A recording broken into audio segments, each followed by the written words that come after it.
When I was 5, my parents gave me the bedroom in the basement to make room for my baby sister in the room next to theirs. On paper, it sounded great. I had my own space, and my parents didn't really care much about what I did in the basement, so long as I didn't wake up my baby sister. If I had the volume down really low, I could watch television until way past my bedtime, or play video games until the sun came up. The thing I hadn't considered until my first night in the room in the basement was that I had a crippling fear of the dark. I dreaded bedtime because I knew that it meant having to go to the basement in the dark and having to brave the hallway between the light switch and my bedroom.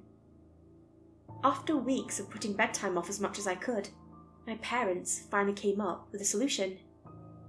One night, my father came home with a present for me to keep me safe in the basement by myself. A beagle puppy. I named him Snoopy for obvious reasons, and I loved that dog with all my heart.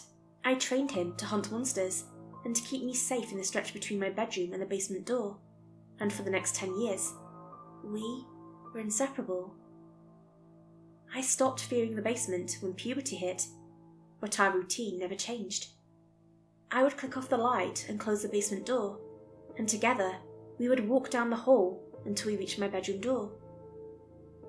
Last night, something different happened. I shut the basement door behind me and saw immediately that I'd left my bedroom lamp on. The door was closed, but I could see the thin line of light on the floor. Snoopy led me to the door and I followed a step behind. I could see his paws like 4 black bars of shadow against the line of light by the door. Then suddenly, I watched those bars slide unnaturally to the right side and disappear out of sight. I heard his claws against the hardwood floor as he was dragged from the front of my bedroom door. Then nothing at all. I ran down the hall and opened my door, letting light from my bedroom flood through. But all there was to see was an empty hallway. There was no sign of Snoopy anywhere, except for the long, jagged scratches in the hardwood floor where he'd been standing.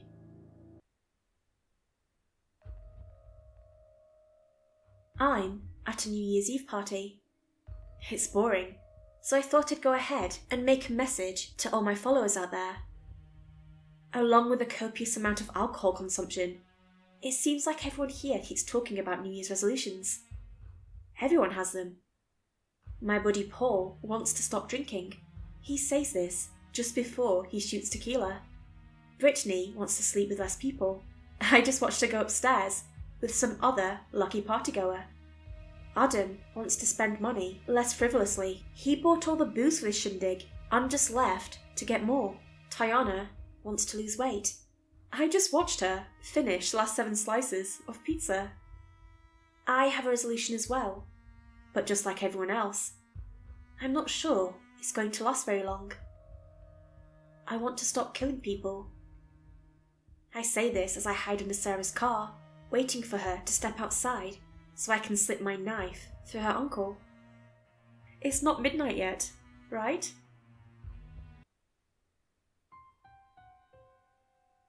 Do you remember when you were a kid and you were terrified of the monster in your closet? You would cry to your parents, maybe even beg them for an extra hour before bedtime, just so you could avoid being alone in the dark with the monster. They would tell you not to worry. Monsters aren't real. They would tuck you into bed, maybe read a bedtime story, and just before they turned off the lights, you would have them check for that monster. From the safety of your bedsheets, you would watch them cross the room and open the closet door. They would push your clothes aside and show you that the closet was empty. Nobody's there. When your dog started to bark in the middle of the night, his teeth baring, his fur bristled, and his eyes staring and moving outside into the backyard, you get up, pat him on the back, and tell him not to worry. Nobody's there. You're home alone. Your parents have gone out, and you hear a knock on your door. You get up, cross the house, and answer the door to an empty porch. Nobody's there. You hear someone call your name. You hear the cupboard door creak closed. You hear footsteps moving around upstairs and thumps and bumps in the house at night. But it's okay. The house is just settling. Nobody's there. You wake up in the middle of the night for no reason at all. Your hair stands on end and your skin prickles.